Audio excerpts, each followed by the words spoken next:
জুলাই মাস শুরু হয়েছে ১লা জুলাই ২০২৪ সালের এই দিনে কী হয়েছিল আপনারা সেটা সবাই জানেন। ২ বছর পূর্তি সেটা আমরা সবাই জানি এবং ওই আন্দোলনে আসলে এই দেশের মানুষকে ইমোশনালি অ্যাটাচ করতে সক্ষম হয়েছিল। ইমোশনালি ওইটাতে কী বলে সম্পৃক্ত হতে সবাইকে সহায়তা করেছিল।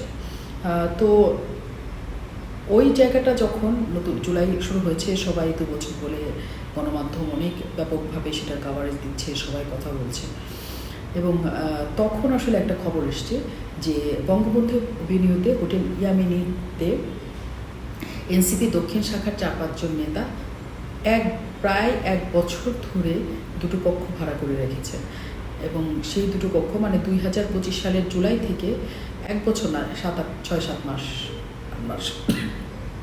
২০২৫ সালের জুলাই থেকে ২০২৬ সালের ফেব্রুয়ারি পর্যন্ত, কারণ তারপরে তো হচ্ছে নির্বাচন হচ্ছে। ওই সময়টা তারা দুটো কক্ষ ভাড়া করে রেখেছেন, তারা রাজনৈতিক কর্মকাণ্ড চালিয়েছেন। হোটেল কর্তৃপক্ষ বলেছে যে তারা সেখানে অনেক মেয়েদেরও যাতায়াত ছিল এবং তারা নানা ধরনের লোকের যাতায়াত ছিল এবং তারা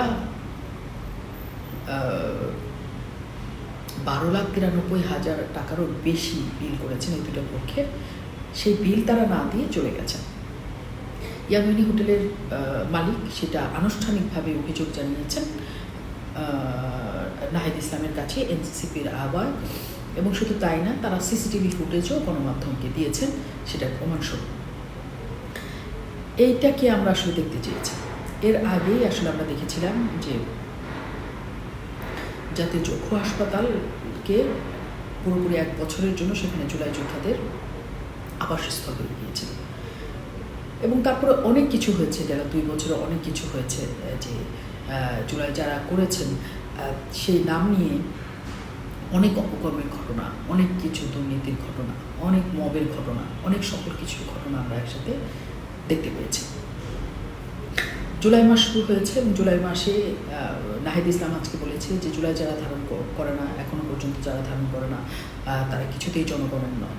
তারা বলতে চাইছেন যে সরকার যদি জুলাইকে ধারণ না করেন তাহলে সরকারকে কঠিন মূল্য দিতে হবে এবং তারা চান যে সবাই আপাময় জনসাধারণ যারা তাদেরকে তখন সহায়তা করেছিলেন,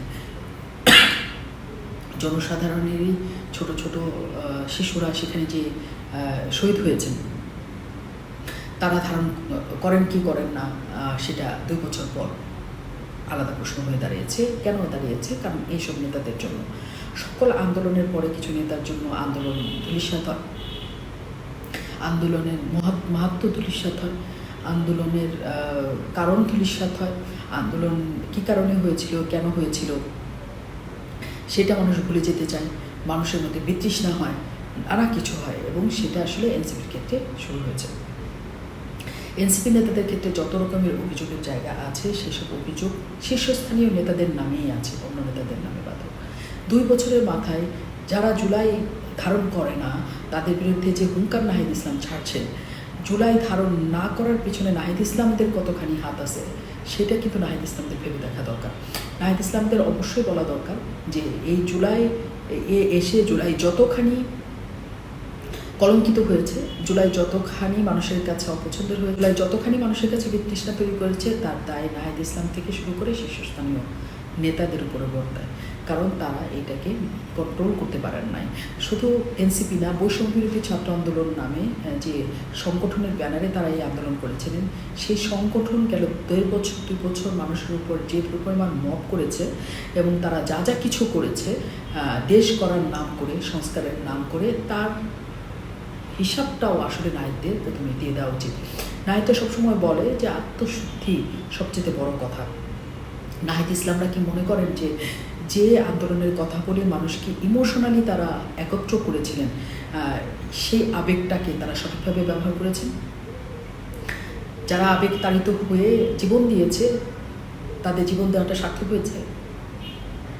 শুধু শেখ হাসিনার চলে যাওয়া ছাড়া এই দেশটাকে গেল ২ বছরে কী দিয়েছেন নাহিদ ইসলামরা? সেই হিসাব কি নাহিদ ইসলামরা আসলে এই দেশের জনগণকে দিবেন? জুলাই শুরু হয়েছে, জুলাইকে ভক্তি করতে হবে, জুলাই চেতনা ধারণ করতে হবে, জুলাইকে প্রেস করতে হবে, জুলাইকে সকল কিছু করতে হবে, নইলে তুমি দোষর, নইলে তুমি দেশদ্রোহী, নইলে তুমি এই, নইলে তুমি সেই। কিন্তু যা কিছুকে আমি শ্রদ্ধা করব সেই শ্রদ্ধার জায়গাটা রেখেছেন কিনা আপনারা, সেটাও ভেবে দেখার কিন্তু দরকার। জোর করে কি শ্রদ্ধা আদায় করা যায়? মানুষ মন থেকে শ্রদ্ধা করে আসলে, এবং যাকে ঘৃণা করে মন থেকে ঘৃণা করে, হয়তো প্রকাশ করবে না, হয়তো বলবে না, কিন্তু ঘৃণাটা তার রয়ে যায়। কাজে নাহিদ ইসলাম থেকে শুরু করে এনসিপি, বৈষম্য বিরোধী ছাত্র আন্দোলন, সবাইকে আজকে দাঁড়িয়ে বলা উচিত এবং জানা উচিত যে জনতার যে আবেগকে তারা কাজে লাগিয়ে এত বড় একটা আন্দোলনকে সফল করেছিলেন, সেই আবেগের দাম তারা দিতে পেরেছেন কিনা।